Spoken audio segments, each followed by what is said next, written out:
আমার কথা হলো আমার একটি দাবি যে মসজিদ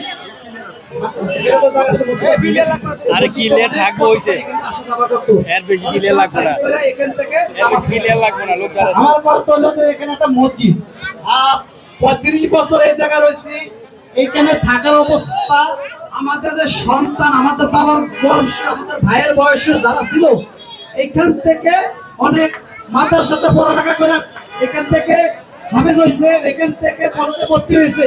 এমন একটা বস্তি এখানে ছিল, কোনো মাদকের ব্যবসা ছিল না, কোনো কিছু ছিল না, খারাপ জিনিস ছিল না, এমন একটা বস্তি ছিল এই জায়গাতে।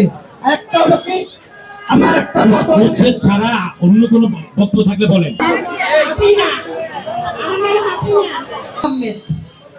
আমি যদিও ভোলা ব্যবসায়ী, ভোলা বস্তির না পাশে পল্লবী, আমি কি একটা দাবি রাখতে পারি আপনার কাছে?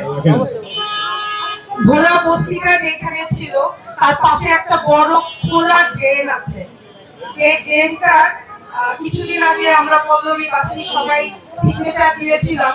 বিগত গভর্নমেন্টের আমলে যে মালিক সমিতি ছিলেন তারা আমাদের কাছ থেকে সিগনেচার নিয়েছিলেন যে ওটা একটা কালভার্ট করে দিবে উপর দিয়ে, যাতে ওই ড্রেনের খোলা থাকলে মশা মাছির যে উপদ্রবটা, পল্লবীবাসী হিসেবে আমার রোড বাসা এই রাস্তায় এখনো আছে এবং খোলা যথেষ্ট নোংরা।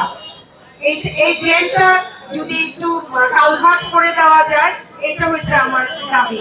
আর ভোলা বস্তির সকলের যাতে একটা পুনর্বাসন ব্যবস্থা করতে পারেন সেটা আমার অনুরোধ রইল, কারণ ওরা বিগত দিন অনেক কষ্ট করেছে। শীতের মধ্যে, কনকনা শীতের মধ্যে ওদের বাড়িঘর ভেঙে রাস্তায় বসাই দিয়েছিল, এটা আমরা দেখেছি চোখ দিয়ে, কিন্তু কিছু করতে পারিনি ওদের জন্য।